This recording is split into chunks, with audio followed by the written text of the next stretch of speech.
every night, I dream the same dream. And then...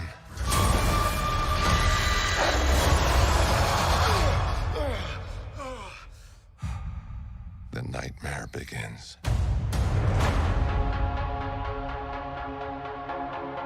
I did what I had to do to protect our world. You cannot control everything, Strange. You opened the doorway between universes, and we don't know who or what will walk through it. Wanda, what do you know about the multiverse? Viz had his theories. He believed it was dangerous. He was right.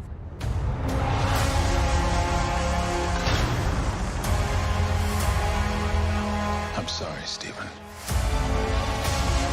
Your desecration of reality will not go unpunished.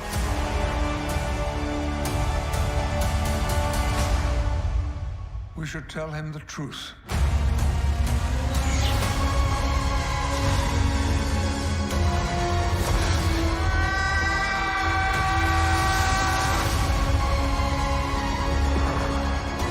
Things just got out of hand.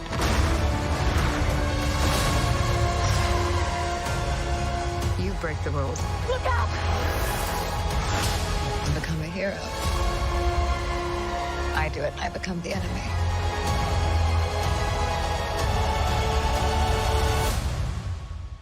It doesn't seem fair.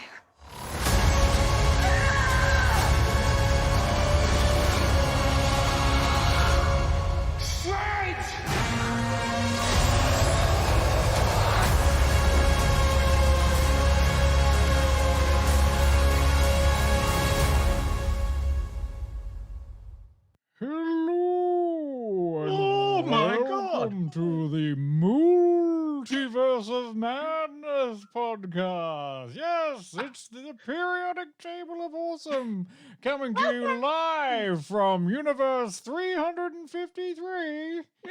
Yay! Hello, I'm your host, Dion. Joined by... I Jill! am. The Oh, bunny! hello, Jill the bunny. I'm Quinny, the white thing. I'm assuming I'm fucking a polar bear. I'm genetically uncertain. Yes. Oh dear. And what does the fox say? Why? Oh dear, Oh, yes. dear. Hello to everyone. We've found a new feature. You think? Yes, and while that makes sense to everyone watching the live stream, makes no sense in an audio format whatsoever. Yeah, admittedly, Oh, the dear. audio, this one's going to be like a, what the fuck are they doing? So, Yeah. Yeah. so visual description for those people who are listening in on the podcast. Dion, what are you? Dion is wearing a anamorphic picture of a cow head on this particular podcast. Jill is wearing, would you like to describe yourself, please, Jill? Yes, I would describe myself as a grey bunny. Excellent. Not a floppy-eared one, quite alert ears. Yes. You say alert, I would have gone erect, or whatever. And that is why we're different. True. Peter? I am a very adorable fox in a hoodie. It's Yes. the best feature of the fox. Yes, you are, but tell me about what you're wearing.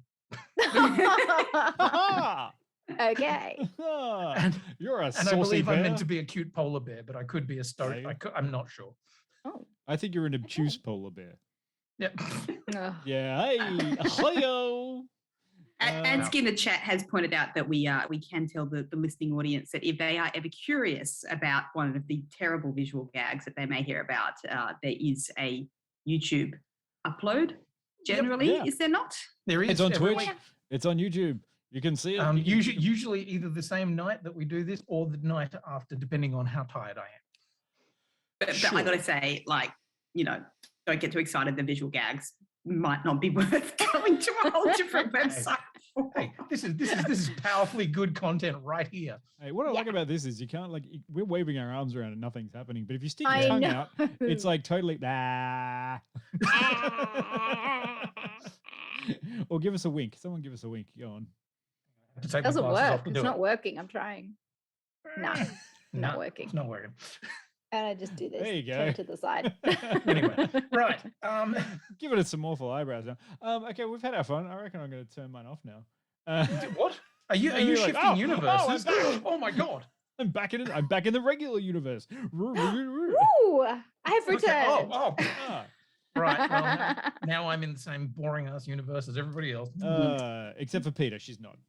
She's It's like decided to a bit say like, fuck you, I'm she's staying just at like, Fox. I'm trying, guys. I'm Fuck it. unstuck apparently. This is- Oh no. oh, that's perfect. Oh no, That's truly it is a absolutely multiverse of madness. perfect. Hey, she's Hey, there. there we go. Well, Oh, what, dear. are we doing So- tonight, folks? Finally, Oh. what have we got to? It's been a lot. Well, It's that been was a our while. little multiverse of madness. Now we're going Yeah. to talk about the actual one But that is it people though? paid billions of dollars to make.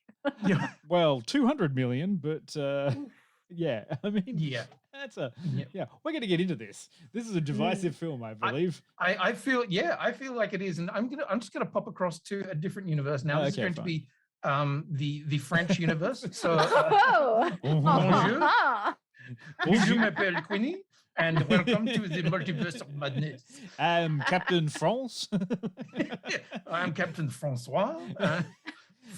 Francaise. But anyway. You have the red, white, and blue, of course, like the French colors. Yes, absolutely.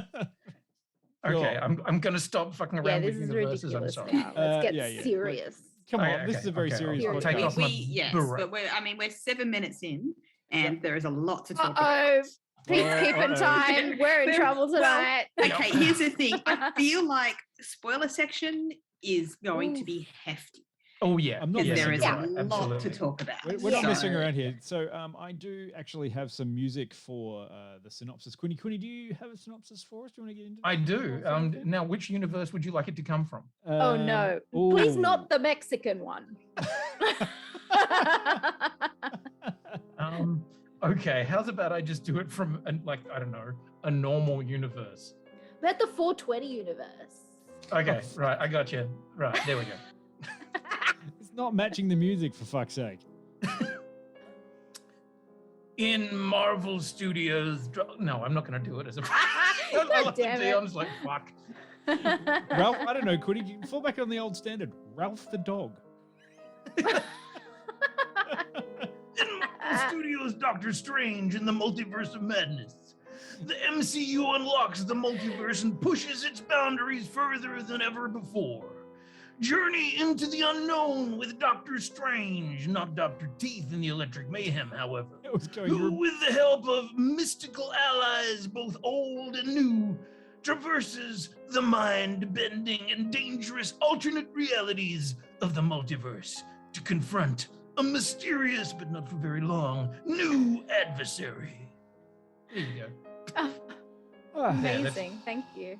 Anytime. I'm going to lose the glasses because they're distracting me. Yeah, and the Yeah. distracted fucker. Can anyone recognize the music that I'm playing? Just a little bit No. underneath there. No, don't get it? I was too busy listening to Yeah, I wasn't Quinny's listening to the amazing music at voice. all. Yeah, Ah, sorry. fuck, okay, you unadulterated heathens. I'll leave that into a I'll wait for the chat to maybe catch up on what's going on with it, but it comes from another Sam Raimi film. There you go. There's a hint Oh, for okay. Oh. Yeah. It's the bit out of Spider-Man 3, isn't it? It's the dance number. you. The jazz. It Yes, was very yeah, much that's not right. the dance number. It's a slow jazz number from Spider-Man 3. No, it is not. Amazing. Thanks. Well, finally, we all got around to seeing Doctor Strange in the Multiverse of Madness, which is not in the Mouth of Madness, which is a different No. Sam Neill film. Yes. Similar, but essentially different. Similish, and I'm with this one. Oh, really? Because I don't think it's a Marvel film. Oh, There you go. okay. There's my Okay, there's that is my not the criticism I was expecting from you, my friend. There's How the thing that I'm coming out there with it. I think that this is two films that has Oh. been pushed together weirdly, and in the end it is not a Marvel film.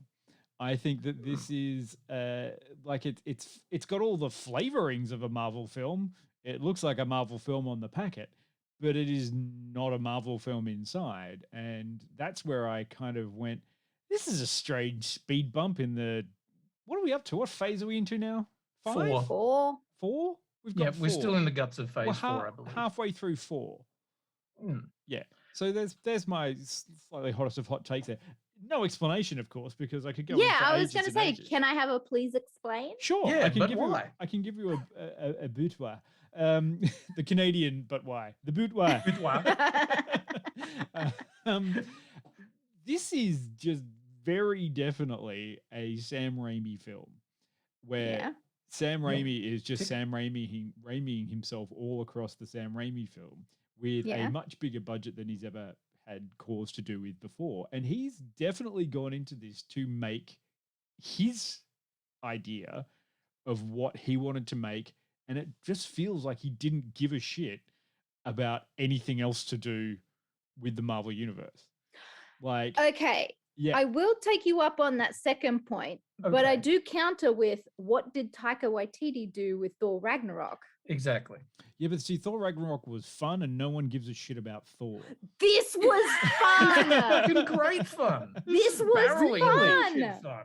This was so much fun. I thought that this was like pretty much an unmitigated kind of stupid disaster that didn't pay any attention to the shit that's gone before and totally I thought undercut it was very respectful of the shit and that went totally before. undercut most of the I other characters and the do character. I think it have, like- completely destroys like all the pathos of WandaVision.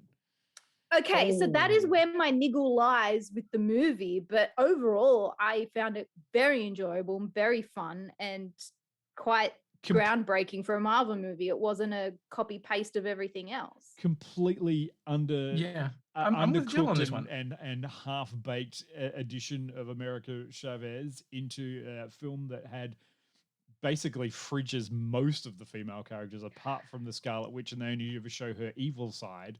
And yeah, I just kind of went there with this is a mess, but it is just Sam Raimi ticking every single Sam Raimi box that has Okay. ever been done. And at the end, I'm just like, what the fuck was that? There were issues with the female characters, but I will reiterate the movie is called Doctor Strange. It was his movie. Yeah. And so I kind of have to set aside my issues Oh with no, what they Peter's did. eyes went all squinty. Pete, bear with me. I have to set aside the stuff that happened with Wanda and America and think, okay, wait, it's a Doctor Strange movie. They have to make it about him and his story. But I mean, once you start adding in all these other characters, you got to kind of take them into consideration. And the fact that Sam Raimi only watched key points of WandaVision really That makes me actually wonder shits me. why That no does one shit said, hey, this happened at the end. Like, that's kind of a key point. But this is the thing, and the more I've read into the production of this film, which was up until they decided to go multiverse theory after the Loki TV show, it was just titled Doctor Strange 2 or Doctor Strange sequel for a long time. It clearly looks to me like there are 2 films in here. Well, okay. And one of the things about it was that it was actually due for release quite a long time ago. It was meant to come out in front of WandaVision. Yeah. How the fuck that meant to happen, I have no idea. Yeah, because Scott Derrickson, the original, director of the first Doctor Strange movie, was supposed to pull this out in 2016. So Yeah. like this is kind of it's really I mean straight after in 2016. So Doctor Strange came out in 2016, but he was supposed to go straight into making the second one, which was supposed to tie into a few things, and it didn't, and it's just skipped everything. And I feel like the multiverse stuff, as they have admitted, that the Loki TV series really is where they decided to go multiverse theory with the rest of this phase. And that's why I go, it's a poor mess, only held together by the fact that at least everyone who's ever seen a Sam Raimi film was like, he did the thing again. There's the thing from Sam Raimi. Here's Sam Raimi doing Sam Raimi stuff. That was the good bit. I was going to say that, dude, that's what I was fucking here for. Yeah, Like, that's if the you- stuff if I you said to really me- liked. If you said to me that the guy who made Spider-Man and Spider-Man 2, forget Spider-Man 3, is doing another superhero action film with a massive budget that's going to be in the Marvel Cinematic Universe, but he's not going to just do the superhero shit. He's going to really ramp up the good shit that Sam Raimi does, namely the horror, namely the action, namely the fucking creepy, kooky, weird shit. And like at the same time, like if you like Evil Dead as well, then you will like this movie. Yeah, and I was all for it. When Sam Raimi was doing Sam Raimi's shit, I was like, fuck yeah, we're getting some Sam Raimi style horror in the middle of my fucking Doctor Strange movie. Awesome, sick shit.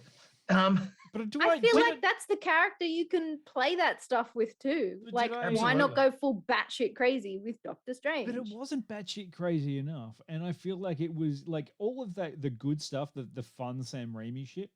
100%, I'm down for it. I wanted to see it, but unfortunately, it was probably an hour and a half too long. And most of the other way to get there, I was like, fuck me, I'm bored shitless with this. I'm horrified. I but know. At the same See, time, welcome to the thing. Anyway, the person who has think spoken that nada about all of this has been Peter, and so I want to shut up and let her talk for a bit, because we're all giant nerds who could just yell at each other about how we're wrong for hours. Whereas Peter is an educated professional. Very spirited tonight, isn't it? Well, I had a feeling it was going to be, because I've seen what Fell's been posting. Yes. Oh, she's worse than I am. I know. When we came out of it on Sunday, she's like, oh, he could have just written his name with his dick on the screen and it would have been the same movie. I'm like, that's what we came for, isn't it? I mean, if it had been a Guillermo del Toro movie that was a Doctor Strange, would there have been the same complaint that, oh, well, it was just a Guillermo del Toro movie that just... Maybe Doctor Strange would have fucked a fish in that one. We don't know, but the multiverse would have let you. Anyway, Peter, you are being so polite and we are very loud and obnoxious. Summon the Peter. Do the enchantment. Bring forth the but why. No, she is the industry. There were a few but whys in this, and they're all spoilery, so we'll get to them later. In fact, most of my opinion about this is spoilery, so it's hard for me to have my big thoughts out loud at this moment. I will say that, like, I knew it was a Sam Raimi film going in, but I didn't really think about what that meant. And I didn't see the film that I expected to see, either plot-wise or style-wise, which wouldn't necessarily be a bad thing. And it took me a little bit to process it, like my big feelings about some of the plot and character stuff in it. But yeah, I just really didn't consider going into it what a Sam Raimi Marvel film would look like. And I guess now I know. I feel like for a lot of people, it's the superhero Raimi mashup that they didn't ask for. And that's possibly why there are going to be so many spirited opinions about it. So I think I'm polite.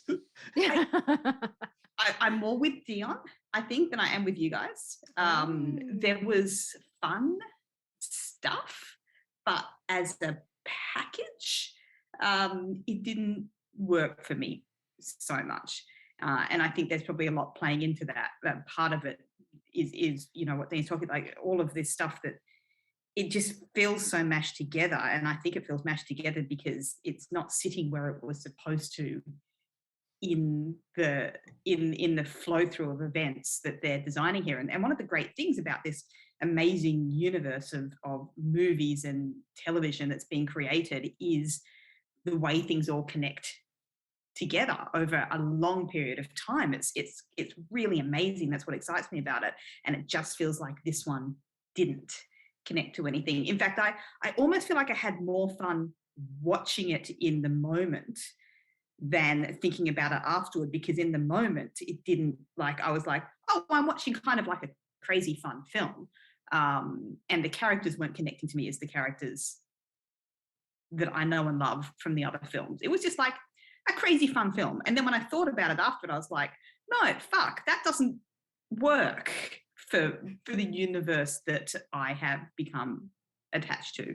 I find that fascinating. Again, plot wise and character development wise, and I cannot talk about anything without going into a spoiler. So yeah, and it is very difficult because one of the major plot points is still technically a spoiler because it's not in trailers and stuff like that. Yeah, but and this was like, and it wasn't the film I expected to see by any means, and particularly after No Way Home and WandaVision and the threads that were set up in those. I guess what I was expecting out of a multiverse movie with Doctor Strange felt like it should flow on from those events, and this did not at all.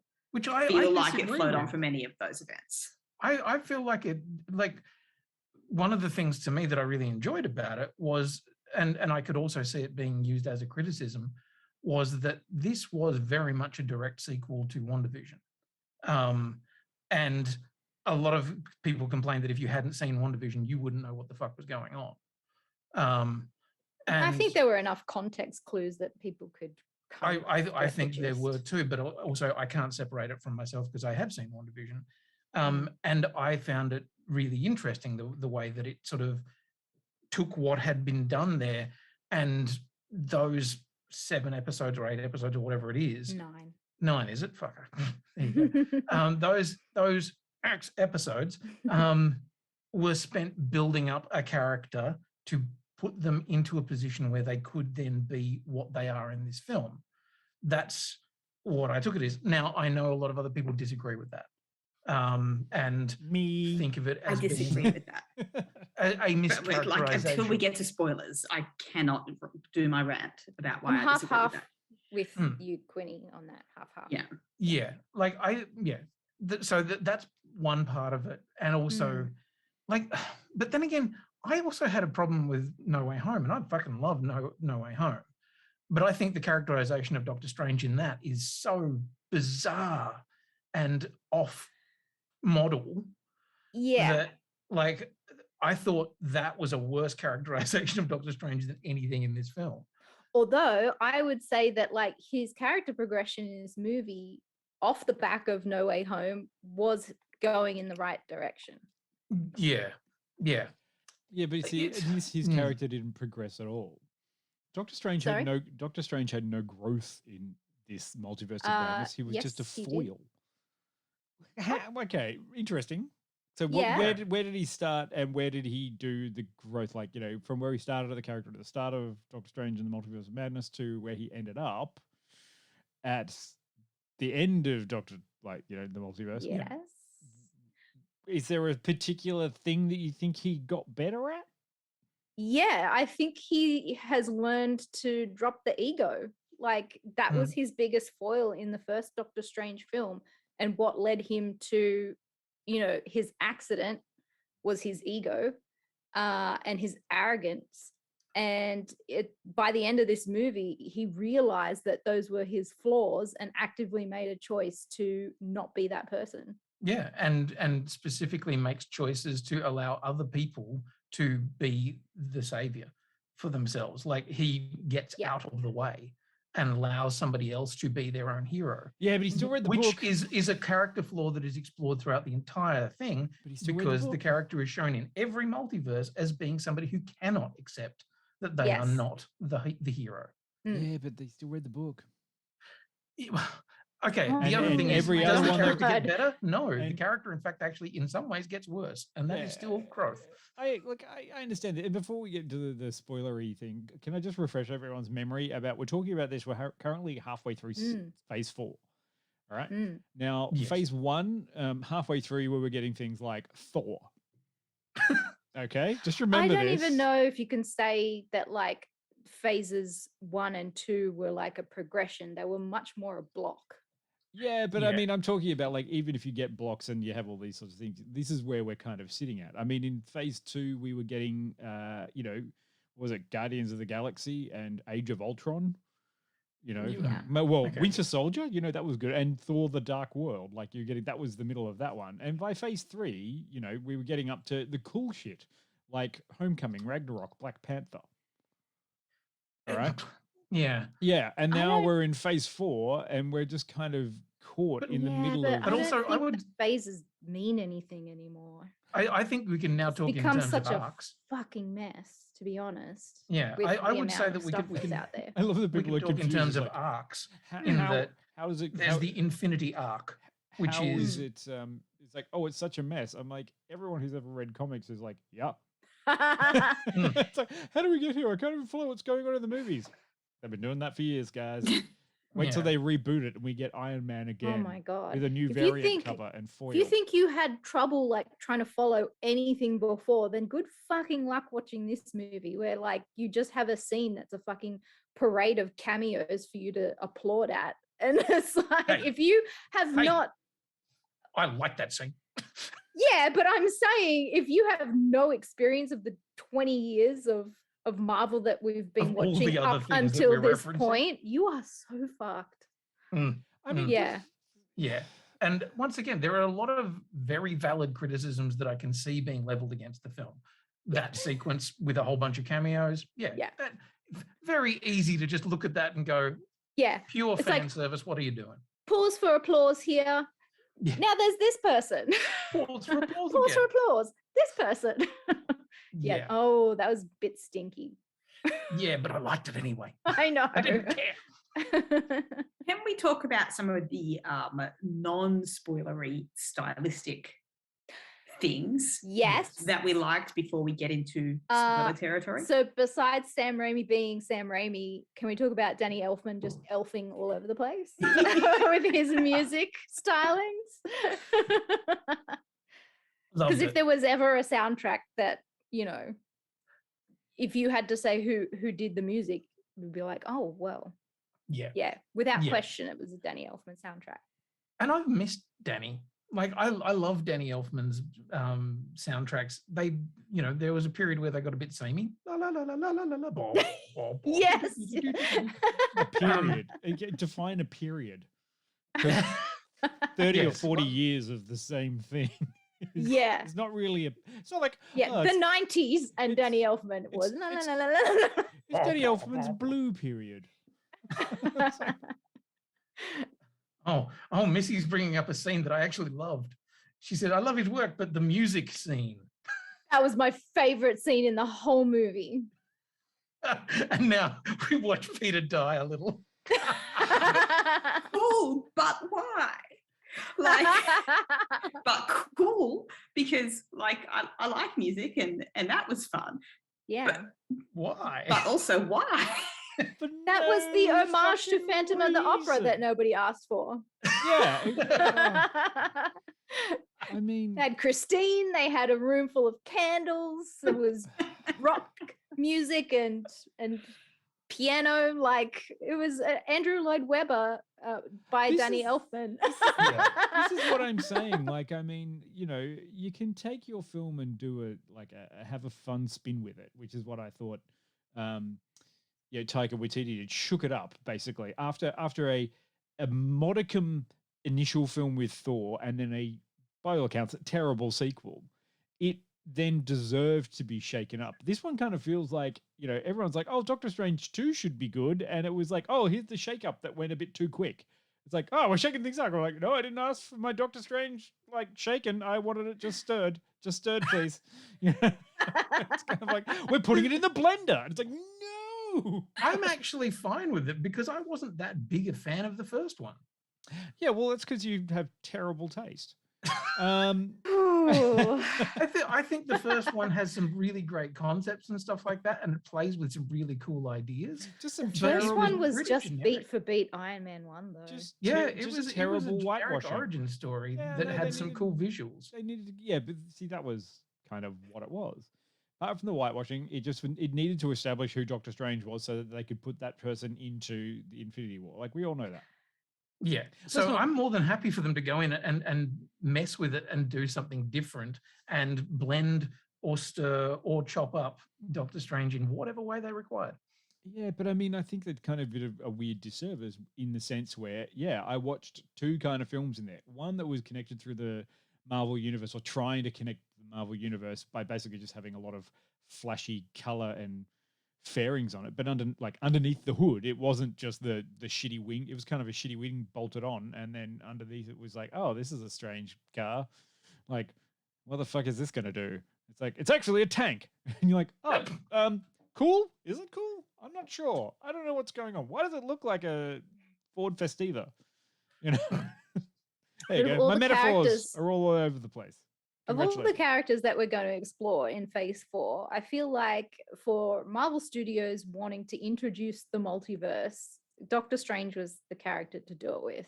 And titling the film Of Madness, you're kind of just left with like a no holds barred kind of thing. And the ability of having multiverses now means that they can do all the batshit crazy stuff like they did that we'll go into in spoilers in this movie with little to no consequences. And this is another thing that I've heard a lot of people complain about, is that the introduction of multiverse stuff essentially removes consequence. Like that there are now infinite numbers of the characters and therefore no death is permanent and stuff like that. And I have a theory on this, and I actually and I will happily hold forth, and I don't think it's a spoiler, because this is my theory. My theory on the Brontosaurus. My theory is that the multiverse is actually the big bad of this arc. That they're well aware that introducing a multiverse actually fucks your entire storytelling. So by bringing it in and doing so in the way that they have, where it didn't exist before, and then it did exist thanks to Loki, and then there's now a multiverse spanning villain in the form of Kang. I think what they're going to do is, the first arc was all about the Infinity Stones and stuff like that. I think this arc is going to be all about putting the multiverse back together into a single sacred timeline. Because it doesn't work for storytelling. It's shit for storytelling. It means that there are no consequences. Anytime you need to, just grab another one from another universe, everything's fine. I have a feeling that that's where they're going to go, is to try and recombine it, which will then, much like fucking Crisis on Infinite Earths and all of those stories that DC did in the comics and everything, be a way of cleaning house and allowing you to keep what you want, get rid of what you want, and away you go. That's my theory on the Brontosaurus. I like that theory, Quinny. And I mean, with Ant-Man and the Wasp being called Quantumania, and that's where we're going to see Kang, apparently. Like, you've got the quantum realm and the multiversal theory there. So, I mean, very well could be. And I mean, we've got another series of Loki to come. I'm fascinated to know what the TVA now does. They're dead. Well, but they're not, because at the end of it, Loki was still in a TVA of some description. Well, I mean, look, how do you have the Illuminati and a TVA? The who? Shut up, it was in the trailer. I know. I can talk about it. It's fine. One of the greatest failings, but look, I agree that they're just going to eventually have to get to the point where they wrap it all up in a tight bow, just in time for DC and Marvel to release the Justice League versus the Avengers and fuck it all up again. Oh, no. Which Justice League are we going to get? Whatever the Disney company, which will eventually buy all entertainment on Earth and decides to release, because they own all of the franchises. Star Wars versus Star Trek versus DC versus Marvel in one tight 83-year series. So we've done quite a bit of arguing about this movie. Shall we rate it and then just talk spoilers? Because I think that's where the juicy stuff's going to happen. I feel like we have to. As long as people still keep fighting me on my opinion. Oh, yeah. As always, I do want everybody in the chat to rate the shit out of this, and please use the out of 100 thing so I can actually see what you're rating it. I know that Michael over in WA has already sent in his rating of it being a 90%. 90? That's high. Jeebus. Matter Christie. So please drop your numbers there. Do you want me Is first? there anything else that we need to talk about before we do the ratings? We've talked about the visuals, talked about the music, we've talked about cast to a degree. Is there anything that we need to do before we go right into? I don't think so. I don't know. I mean, the newcomer, Xochitl Gomez, was like great. She was a MacGuffin for the majority of the movie. Didn't really get to do a whole lot.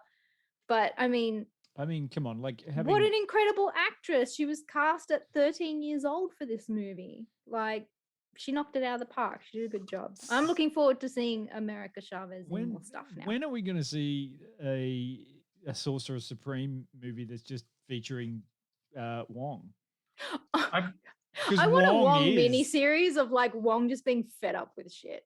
I'd like a really cool like traveling road movie story between Wong and Jimmy Woo. Yep.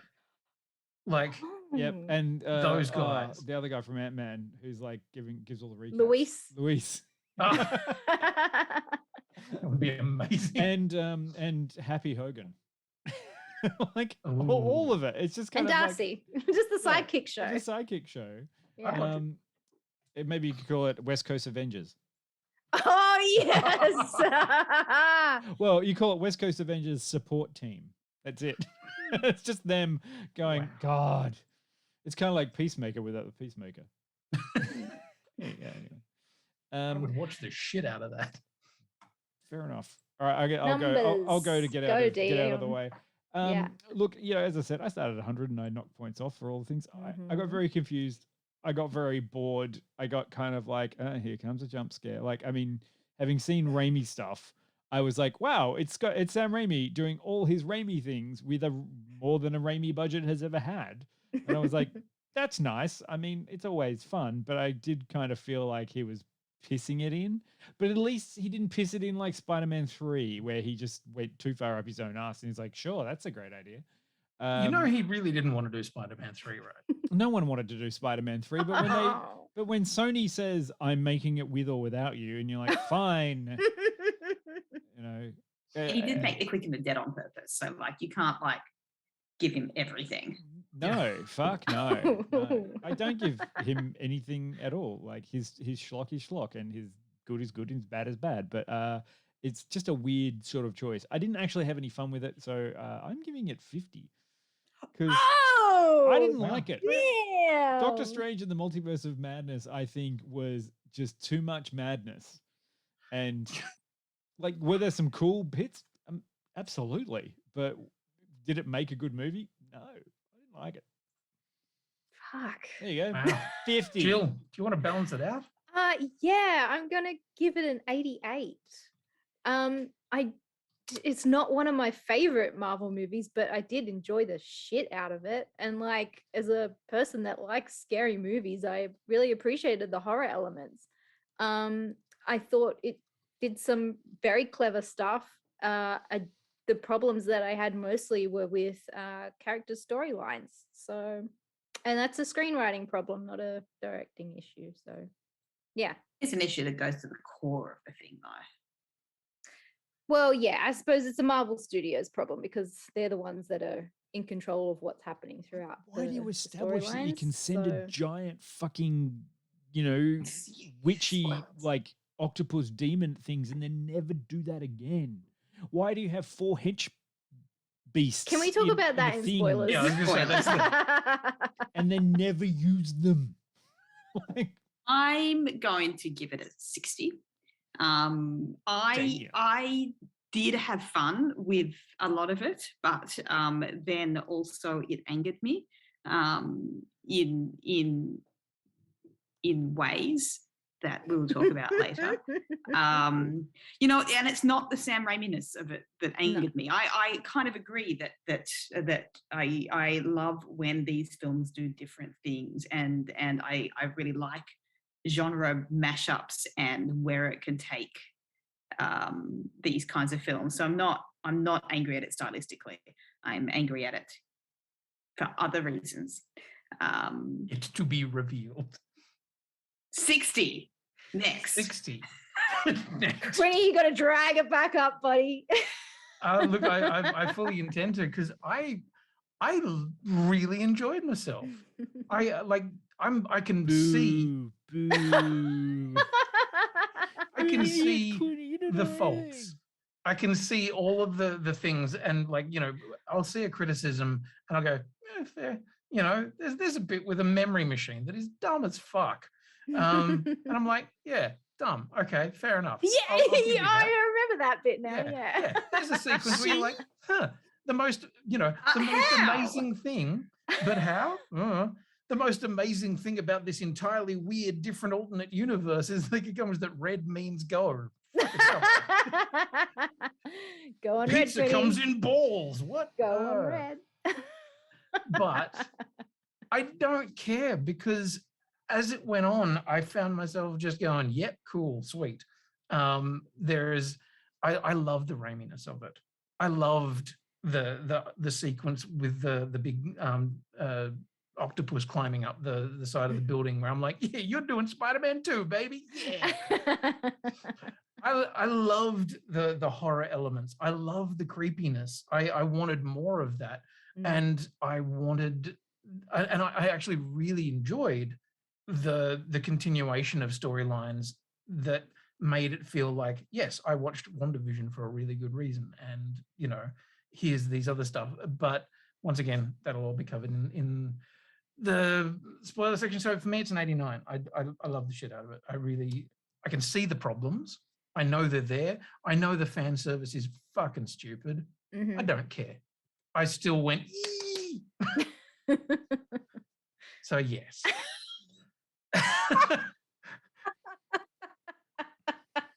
I mean, taste. Some people have it, and then there's Dion. Oh! Ouch!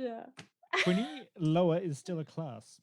There are so many daggers just left, right, and center. Swinging every which way. Oh dear. It's called fashion, Quinny. Look it up. I don't have to. Yeah. Oh, yes. That's also a good point there from that's Druidic in the chat. Everyone only went to this movie so that they could watch the Avatar 2 trailer before. Ew. Does anyone give a fuck? No about one that? wanted it. James Cameron. Nobody asked for it. It was the world's. It's the world's biggest movie. The for same fuck's day sake. that the Avatar 2 trailer came out, also a trailer came out for Thing of the Dragon, the Game of Thrones sequel. House of the Another Dragon. thing I don't give two shits Exactly. about. I was like, wow, it's a whole bunch of shit I don't care about. But maybe James Cameron, can you please just make a sequel to Titanic? Because that's where your efforts would be better spent. Look, I don't understand why everyone's got a hate on for all this sort of stuff. Just remember that that sort of content, those movies and TV series, they're not for you, all right? They're for the marketing machine behind it to create money for shareholders. I'm That's like, all who the they're fuck is there Avatar for. 2 for? The marketing machine to create money for shareholders. Okay, Literally, it's like, good hey, point. this was successful. We should do more of that. Anyway, should I go to a clip and then we'll come back and do spoilery Yes. shit? Yes, do it. All right. I have no idea what this clip is. I haven't watched it beforehand.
multiverse. America Chavez So has a multi. multipass to the multiverse. Wow. Okay. Cool. So come on then, convince me why this film isn't shit.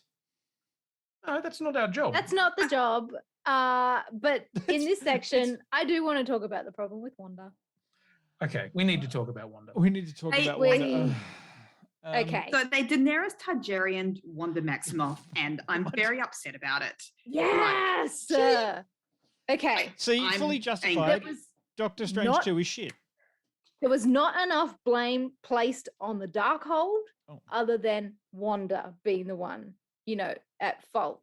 So like she went through this whole character growth of like going through a grieving process in WandaVision, getting in yeah, touch with her spoiler alert. powers and learning that, okay, well, maybe like the way to handle this was not to enslave a whole town with your mind powers. And then she's like, oh, damn, I did that. Yeah, I'm not going to do that again. Wasn't cool. Then it's just like, oh, fuck that. Now she's got this Darkhold and it's possessed her, but we're not going to blame the book. We're going to blame her for not making better choices. I really felt being a like they were hysterical blaming the book woman. pretty heavily. I thought that was made Nope. very clear that the book was the Nope. thing that corrupts. Not for me. Okay, I mean, fair dues. I'm not going to argue with you as to what you heard. I mean, there was like no attempt whatsoever to like negotiate with Wanda. It was just all about, oh, well, she's made up her mind, guys. Sans can't do anything about it. Yeah, like, I mean, Yes. Wanda in this was just like, oh, they're going to see Wanda. Yay, the Scarlet Witch. Yay, she's a hero. She did some bad shit, but she paid like a price for it. And nope, she's just evil. She's just evil. Yeah. To be honest, I guess one of the things that I'd always thought that she was probably going to be the villain of this story. Like for the last however long that Yeah. it was announced that she was in it, because of the whole thing in the comics of House of M and stuff like that. And I thought where they left at the end of WandaVision with her both, having a cup of coffee and at the same time reading the Darkhold and hearing her children's voices from other universes, I thought that to me felt like a pretty natural jumping off point to where this was. Like the Darkhold is an evil book that corrupts people. So I was like, okay. I mean, I agree. I think they didn't do enough to give her good reason. Yeah, But apart from the I fact that it didn't was I just think like, that's true from the perspective of an audience member who doesn't have any context outside of the MCU. And for an audience that doesn't have the context of House of M and all that stuff. And I'm tangentially aware that Scarlet Witch is an antagonist in the Sometimes, comics. But it felt exactly like the Daenerys thing where they were kind of like, oh yeah, but I guess there were going to be 2 more seasons where this was going to happen gradually, but lol, it didn't. So here's evil, willowed out Wanda for like, and oh, what's the reason? Oh, children, crazy. Woman. Like, Yeah. Marvel has a problem with women, and I'm starting to think that Marvel has a problem with childless women, because if you look at like the Avenger team, obviously not the original Avenger team, but Wanda was the other female member of the Avenger team for a couple of movies. And after, I mean, you guys know how angry I was after Endgame, because of the dirty they did Black Widow there, and the entire background of the decision, which had been set up in previous movies, was Black Widow thinking her life is less valuable because she has no children.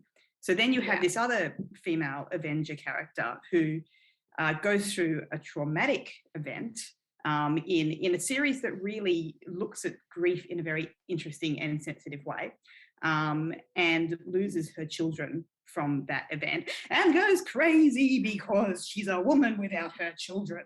I just made me real angry. And okay, I will agree here with for you this. wholeheartedly. They basically gave her the Jean Grey treatment. And it was like, okay, here's a woman that needs help. And instead of helping her, we're just going to fight her.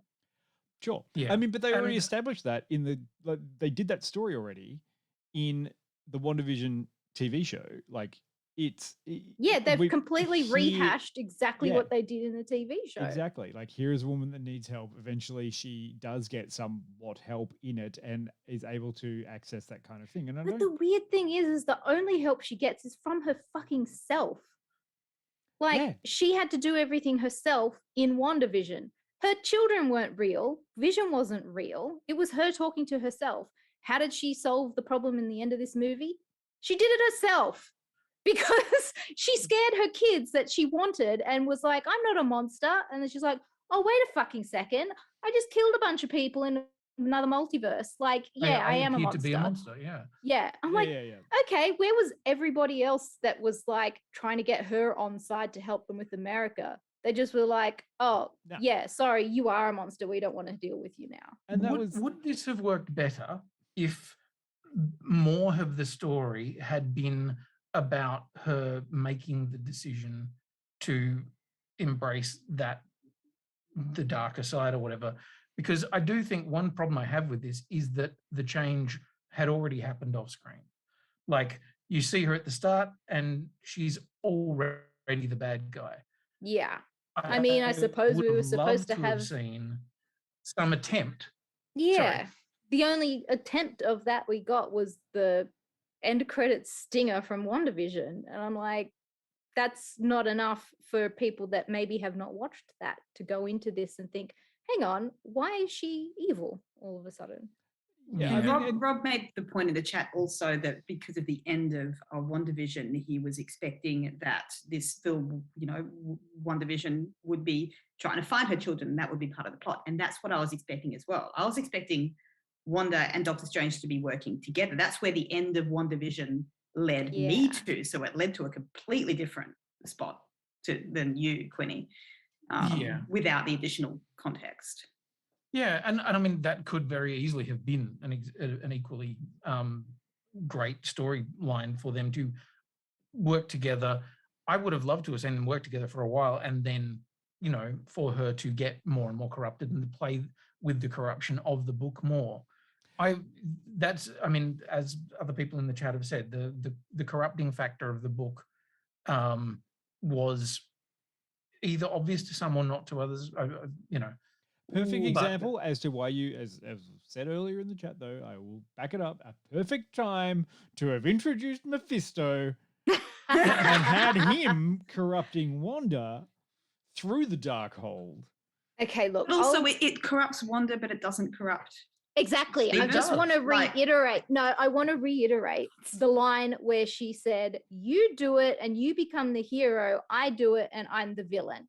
Yeah. She went through this whole movie being corrupted by this book, but Stephen Strange uses the book at the end and he gets rewarded with a third eye and still is a hero. And I'm like, also fuck that graphic. Yep. I'm like, can we please stop demonizing the female characters? I did not want her to be a villain in this movie. And that was one thing that I was disappointed about with this film. I also want to say that, once again, there's a different reading of that, because I saw him getting a third eye as him falling to corruption, because the only other person we saw that had a third eye was the Stephen Strange that had been totally corrupted. Yeah, but then he gets up and dusts it off and he's fine. The stinger fucks with that, and that really annoys me. Yeah. Because the idea of the last shot of the thing of Stephen Strange going, oh shit, I've been corrupted, and having, this thing is great. The stinger fucks it.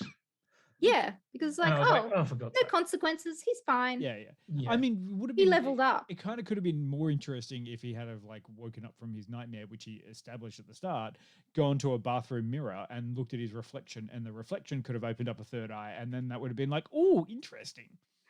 But yeah, this is why I kind of go, there are two weird movies in this. One is about multiverse traveling and trying to fix something with America Chavez, who is a character that is introduced and then is there nothing more than to talk about how we need to go through the multiverse, and she's just someone that's MacGuffin-y. I know. Yeah. And that's For a moment at the end that was so bad that somebody in the audience actually laughed. Which bit? Because it was so on the nose.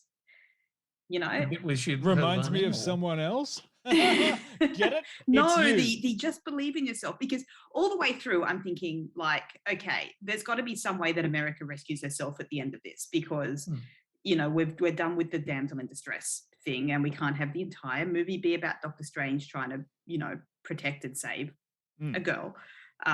So I was thinking like, oh, they've got to find a way for her to save herself at the end of this, otherwise it will just be too enraging. But like that moment was so on the Getting nose. a pep talk from a zombie.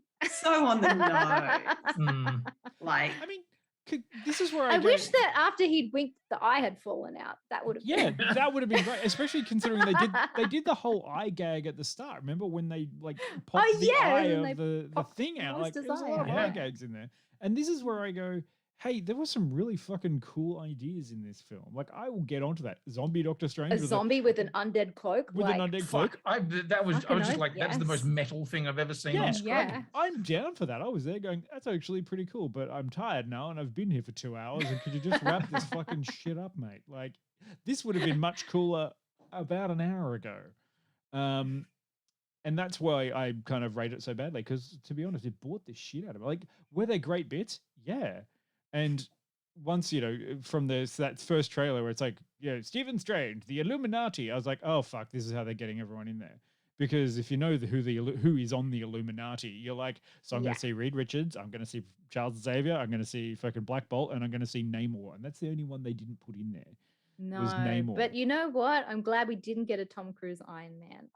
If there's one saving grace, it was that never happened. I kind of felt like I love the fact that they introduced all of these people just so Sam Raimi had was given the green light by Marvel to knock them all off so that they can clear their decks a little bit. If they want to, because they can still bring them back if they want to. Yeah, like if they still want to. But I did kind of look at it and I was like, oh fuck, this is just wearying. Like it's cool to watch, but I was like, I don't want them to hurt Wanda. Like there's a weird thing. Wanda is the villain across all this. I looked at Wanda and I'm like, poor lady. She just needs a hug. Like, not like, oh my God, we need you to stop this horrible person. Somebody I was just like, help her. she just please. wants a family. She Help just her. wants her kids. Like, it's like, no, she's not a bad person. Stop making her out to be like she's going to kill everything. I know. Oh my God. Also, what is up with her powers? Angry. Can we just understand? Okay. Can I understand Can we bring what the the fuck is biggest going but on? why to that? Sure. Because, like, if you have the power to shape reality and can, for example, think away somebody's mouth, why don't you just think away all of your enemies? Like, why fight at all? Why not just be like, you don't exist. Kind of like, little thing there from the comics. So, there is the storyline called House of M in the comics where she basically has a psychotic break. And at one point, she just gets rid of all of the 90% of the mutants on Earth by whispering, no more mutants. And then it just removes everyone. And everyone's like, shit. She is literally if she could have done that overpowered. from the start, we wouldn't have had a movie. I mean, we've got to make the movie. And happen. also We have to make a movie. And also but why she's firmly established that she needs to cast runes because that's witchcraft, and she does not cast any fucking runes across there to do any of her powers. It's just a bit of this. Yeah. Or not even Which has this in always the end. been It's her just like reality power, choices. I'm just going to think that your mouth goes away. I did like the Mindscape with Charles Xavier. That was pretty fun. Yeah, I wanted And also more of he that. almost I wanted that to rescued go her. weirder. He almost rescued her in that. And I was like, amazing, do it. Rescue Wish Paul it hadn't Wanda. been 50-50 horror. I just wish it had been a 400% horror. I know. Yeah. Double down I on was it. like the moment that the version of Wanda is stalking them through the tunnels and shit like that. I was That like, was cool. fuck yes, this is what I'm into. Like there is that creepy Raimi Pull horror. And I loved Sadako it. out of the gong. Like, I was living for that. That was fucking great. But Yeah. also I will very cheerfully admit, yes, there is some big problems in terms of the representation of Wanda. And Sure. like as I was watching it, I was enjoying it, but I'm also more than willing to go, okay, yeah, there are problems there, and I would love to have seen a different story. Yeah. That, like, I don't have a huge problem with her being the villain. What I do have a problem with is the way that they got there, which is too fast and with not enough explanation. Can I ask a quick question for anyone who may happen to have the answer for me? If the Darkhold is a huge, massive, powerful, corrupting influence, all right, and it can be killed by just burning, why, when she went to the temple where the rest of it's like, wouldn't that mean that it would already be corrupting there? Like, I don't understand why the book was so important, and then they get rid of it. And they say, but it's still written, the spells are on the temple. And I'm like, but Yeah, so why the that's where fuck was the book so important? the book was a copy. The book was so you didn't have to keep going to the temple to read the spells. It's convenient. Really. Yeah. I was just like, It was a dictation. Yeah. also, I'm really pissed off where like how those 4 golems that protect the temple died without doing anything. Yeah. They didn't protect shit. They just bowed. Yeah, but I mean, they got to like have a bit of Wong time. Like, oh, we all love a bit of Wong. Yeah, I will. That's true. Because asked a really, really good and important and meaningful question. Why was there a Minotaur? And why did they get no explanation as to who he was? Why was there? You can't just put a fucking green Minotaur in your movie and not tell us his name. and not give him dialogue or her. Sorry, I don't mean to gender assume. They've got a fucking pop vinyl for the character, and I still don't know who he is. And yet, the sequence where Wanda is whispering in somebody's ear is still generic human person number 5. Yeah. Here's the fucking Minotaur if you've got it there. Right. But she could have just thought the entire army out of existence. I don't understand. Does anyone else think it's like it was a bit of a shame to bring back Patrick Stewart after such a nice send-off in Logan? Yes. Yes, he's done. But I don't care. He had a nice time, and he's. I mean, at least they put him in the yellow wheel. You, Quinny, I don't care. They put him in the yellow fucking floating wheelchair. Exactly. That's yes. Yes. Fuck yeah. They gave him his sting, and they put him in the wheelchair, and they gave him the green, awful green suit. Like. Yep. I don't give a fuck. I'm perfectly happy for him to roll out. It could only have been better if they'd gone. Yes. I would have been like, yeah, fuck yeah. Well, they did. They did. Did they? They played it. Yes. Actually credited in the. He rolled out to that music. Oh yeah, he did too. Sorry, that's why I was excited by it. I was like, oh, yeah, I'm down. Like Reed Richards was like, eh. I do like. I did think it was hilarious them using Black Bolt. Yes. And putting Anson Mount in the comics accurate outfit after the shit fight that they did with him for Inhumans, the TV series. I was like, oh wow, you owed him big time, didn't you? Yeah, that series blows hard. Oh, so I was honestly surprised to see Black Bolt there. Also, Captain Carter, amazing. Thank you. I want that. That's fine. Amazing, cool. Like devastated that they chopped her in half. Yeah. You don't even get to see it. Yeah. Actually, one thing I was quite disappointed by, I wanted the evil Doctor Strange from that, the dying universe. Yeah. I wanted that to be the Doctor Strange from What If. Yes. Yeah. I was really looking forward to him spewing out fucking demons and monsters that he'd, been ingesting. But no, music fight.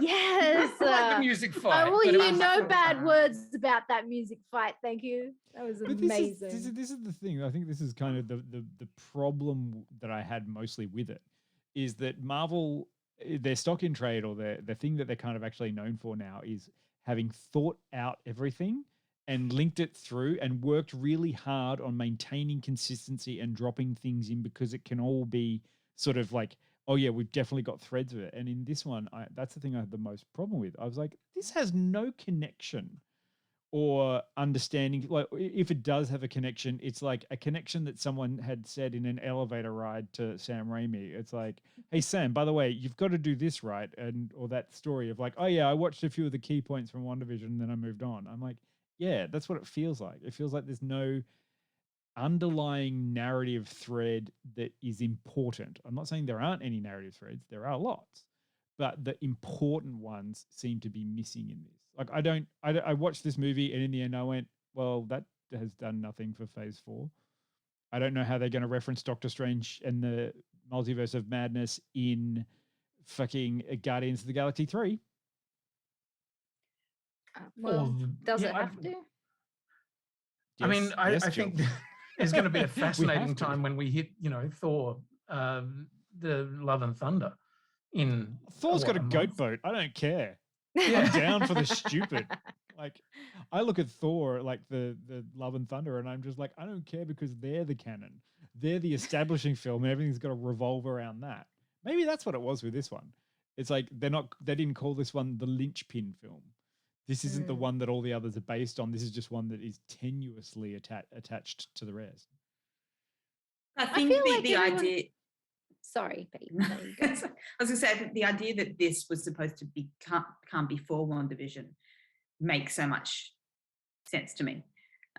Because if it had become, wow, why can't I just say come before WandaVision and been, Wanda's big bad Willow moment, and then WandaVision is her rehabilitation from that, then that makes sense. That would have, characterized. 100% would have made more sense.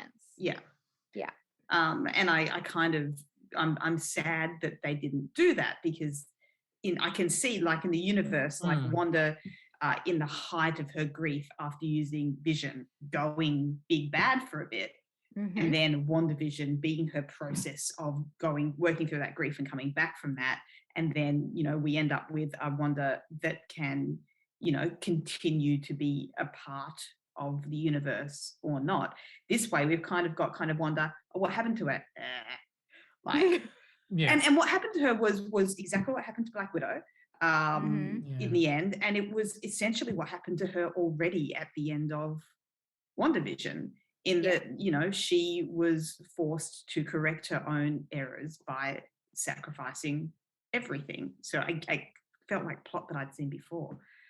So such a shame that didn't. I can see how it could have worked so well, and it just didn't for me. Yeah. And also, how terrible was that third eye? Yeah. It was just like, it was like power windowed on in the. I know, like, it was really shit, wasn't it? I don't understand why. Like, there were so many good effects, and then that. But it's funny. It's funny Because actually. if the eye is in the middle, it has to be symmetrical. That's why it looks weird. Because it can't be a left or a right. It has to be. It has But to it was be. like, it looked like it was like faded in around the edges. Like, they should have at least done like a prosthetic or something. I don't understand why. I don't understand why everyone was going, it's the third eye. It's not. It's actually Stephen Strange's fourth eye, because he's already got the eye of Agamotto. No, he doesn't have that anymore. Oh, no, that's time gone. stone. That's No, that was disappeared. just the time stone. The eye of Agamotto is the encasement that it's around. I don't know. I'm just making sure. Oh, so just looking at the chat, Achlime said you haven't watched any of the Marvel TV shows. I'm fascinated to know how this film would work without any of that build up or anything like that. I find that it because- would. Yeah. Yeah. If you weren't. Well, I mean, they've specifically mentioned that they were confused as to why she was the villain and what the dark hole even was. So, yeah, good luck to anybody that doesn't have a Disney Plus subscription. But that's also the thing. There are two movies. It's like there's a multiverse one, and then there's the sorcery fight between, the Scarlet Witch, as her evil personality is, and Doctor Strange. And that's where I'm like, so you want the power because you need the power from this girl because she can transport across multiverses, even though she can't control the power. And then there's this whole other thing, which is just trying to stop the Scarlet Witch from going across multiverses, which, as it turns out, she doesn't really fucking need the power to travel through multiverses because she's got the Darkhold, which allows her to walk through other multiverses. So she didn't really need that in the end, and we don't know why or care. But she couldn't it's exist not in the the same long thing. term.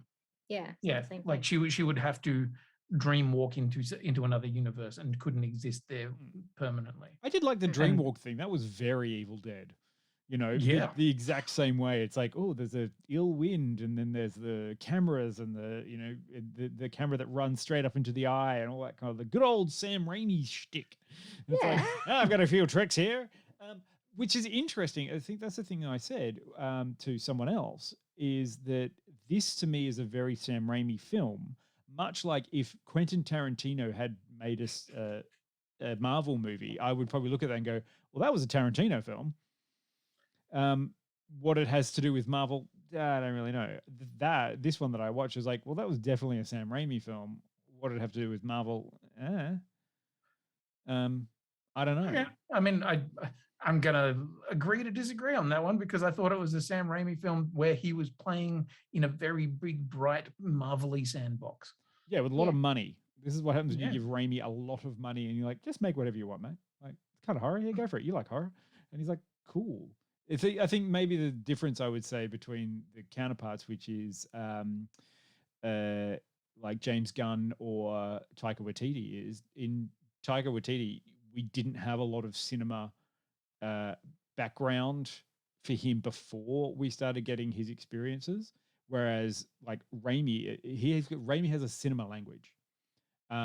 So when he more importantly, we used to Raimi's cinema language. Yeah, that's true. Like we understand his language, whereas Taika, I think, is establishing it a bit more in these like bigger budget things. So it's not like we've seen the shots in, but the sense of humor plays through with Taika's movies, his Marvel movies. But the shots and the action and those beats are really pretty generic. It's interesting. Like I don't want to pick apart each filmmaker's vision. All I know is when I watched Thor, it was very definitely a Kenneth Branagh Shakespearean film.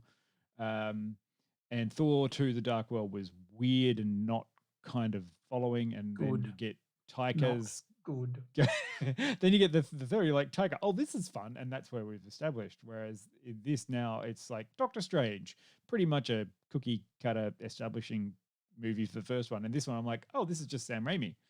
See, and that for you is a negative. For me, that is a positive because up until now, I feel like the Marvel thing has been the thing, and the directors have been kind of workmanlike, and like they've done good jobs, but at no point in time would it, apart from Waititi, would I have gone, that's the director's fingerprints all over it. Whereas I feel like this is actually them letting the directors have more fun and do more of their style. And I think that, like, you look at Chloe Zhao, that's very much her style of film. Yeah. This is very much Raimi's style of film. The next one would be more Taika, I'm absolutely sure. And I think if we'd had this around the first time when we did Ant-Man, we would have had an Edgar Wright Marvel film. Instead, we got a safe Marvel film. With a director who was doing what they were told, and I'm more excited to have directors play, but that's just me. And maybe that's just me. I hate this universe. I do agree with that, Quinny. I really like the idea of other stars coming into these. Otherwise, as much as we're all enjoying this 20-year ride we've been having, we're going to start getting bored of these films if it feels like the same style over and over again, just with different characters. It's just going to feel like watching a very large screen, very long-term television show. So, I don't resent the Raiminess of this at all. I think it's an interesting experiment, and I did not have fun with it. I just didn't have fun with, the plot and all of the character arcs. That's right, Peter. You're correct. And to be honest, I did have fun with some of the plot, but only when my brain switched off to Wanda being Wanda and was just like generic big bad. And then it was fun. Yeah. Yeah, right. Yep, I mean, fair. I thought that comic book movies were bad because we have to save the world. Now it's like we have to save every world, everywhere, or all at once, forever. No, that's a very different film. That's a different movie. I've got a lot to say about that one too. I have not seen that one. I will get to it. Fuck, okay, what's coming around? There's a whole bunch of stuff to do this week, a month, year, or even this year. What are we watching? Are we wrapping up now? We've been going at it for a long time. It's been a long time. Please. Yes, agreed. What's for the rest of the month? What's coming up next? Well, I believe this Friday we've got something because it's a certain date. It's Friday the 13th. Grab your greatest spooky horror. Get to your, camp counselors at the campground and don't have sex or you'll get stabbed with a machete. That's right. We're doing Friday the 13th. On Friday the 13th. There were only 14 films. There's a fuck ton of Friday the 13th films. So remember, this one is hockey mask slasher, not... William Shatner mask slasher, even though you get them very confused. Halloween, Friday the 13th, very confusing, pretty much the same person. Yeah. But still can't remember which one I've actually watched. So come along if you like horror on Friday, or if you're bored. It's going to be pretty loose. yeah. My word. Yeah, it is not going to be structured at all. No. Because we've all agreed to do this and then gone, none of us have seen that film. You haven't. Like I No, have. you know who all agreed to this? Dion all agreed to doing it, and we were just there. I was threw like, it we're out doing there. Friday the 13th. I was like, are we? Yeah, well, you all didn't say no. Like, we should do Friday the 13th on Friday the 13th. That's funny. And then you're all like, I figured other people had watched it. I'm sure there are people in the Watch a chat who particular watched movie. it. Fuck only knows predicate. I watch highbrow horror. I'm sorry, I've not watched any Friday you- the 13th. Look, honestly, you only have to watch the first one to get the idea of what we're talking about. And I will not be talking about Freddy versus Jason. You can fuck right off. Oh. Length. Not talking about that one. Yeah, just slasher horror. We're going to talk about that for Friday the 13th. And why you should never have sex. And why Tucker and Dale versus Evil is a perfect sequel to Friday the 13th. Absolutely. Absolutely. It really is. Sure. Cool. And what are we doing the week after that? Don't know, Quiddy. You tell us. Well, it's Quinny's Lucky Dip on Tuesday. Yes, because it's my birthday. It's my birthday. Yeah, I love that you called it the Lucky Dip. It's actually the birthday bonanza. Oh, okay. Quinny's birthday bonanza. Yes, it's his birthday. Come along and throw him fat cash through Ko-Fi or subscriptions to buy his love next Tuesday. Yeah, and Peter has actually judged ahead of time what my birthday bonanza is going to be talking about. Yeah. Because also I come very close to sharing a birthday with one of our regular listeners, Elska Norga. He says that 17th of May is Norwegian Constitution Day, which I'm like, I have a Norwegian Constitution. I could eat all sorts of shit and not get sick. But I would love to be having a look at a series called The Foreigners. Ah, fuck's sake. I'm not going to tell you to watch all of it. Just watch a couple of episodes. I think there's some really fun, interesting stuff in there. So we will be putting that one on the official thing. But my choice for next week is looking at The Foreigners. Foreigners, yes. And then I hope you're all watching Station 11 in the background. And Jill and Pete are just, I'm currently up to episode number 4 of Severance. Dude. Oh, come on. Dude, just watch it. I am. I tried. Watch They're an hour long each. I don't get any time. No, but there's a cliffhanger at the end of every episode. How are you stopping? I don't know. When I look up and it's like, it's 3 a.m. I have to go to work today. I've only got a few hours to go to sleep. Yeah. Sorry, Missy's asking the question, and I will say it on the thing as well. The Foreigners can all be found on SBS. So SBS On Demand, in very good quality. It's with great subtitles. If there's one thing I love about SBS, it's always been the quality of their subtitles. Cool. Yes. And also you can see Station 11 on Stan and Severance on Apple TV. And there's also a sneaky little Animates in there somewhere, isn't there? Yes, though there is a question mark in terms of the date, because we did realize that the date that we had said we were going to do Animates was the date of Obi-Wan, and namely 2 episodes of Obi-Wan on one night. So no one's going to come watch our show when they. Nobody's going to give a shit about Animates, so we. I don't want to come to our show when I could be watching Obi-Wan. I'm not on Animates, so I'm like, whatever, guys, have fun on Animates. Yeah, we may be making a little bit of a change to the schedule on that one. Well, just watch this space, or watch the space at the top of our Facebook page anyway. Yeah, okay, fair enough then. Yeah. Who knows? Maybe we'll do an Obi-Wan after show. I don't. Peter, stop trying to convince people to watch Severance over Station 11. They're both equally good shows. They're just very different. I mean, look, I watched Station 11 6 months ago, so you're going to have a very vague review from me, unfortunately. Fair enough. All right. Thanks for coming along. And I need to watch it all, apparently. What a good and divisive show this one was. And I love to be on Camp Peter going, nup. Jill and Well, Quinny. I'm in the Quinny camp and we're going to fight you. Yeah. I know I'm a See you polar bear, behind so the I'm gonna bike fuck you up. sheds after the show. Yeah, you and your little mate there. I'm gonna take you down to the bike sheds and give you a blood nose. Yeah. It's very hard to take me seriously Anyway. when I'm a fluffy polar bear, isn't it? I think it would be hard to take you seriously saying that shit when you're just Quinny, to be honest. I am very dangerous, I'll have you know. Thank you, Peter. Yes. Yes, you are you. Yes, you fluffy little white polar bear. You're very dangerous, aren't you? Aren't you very dangerous? Look at you. All right. We're out of here. We are. Thank you, everybody. Bye. Bye.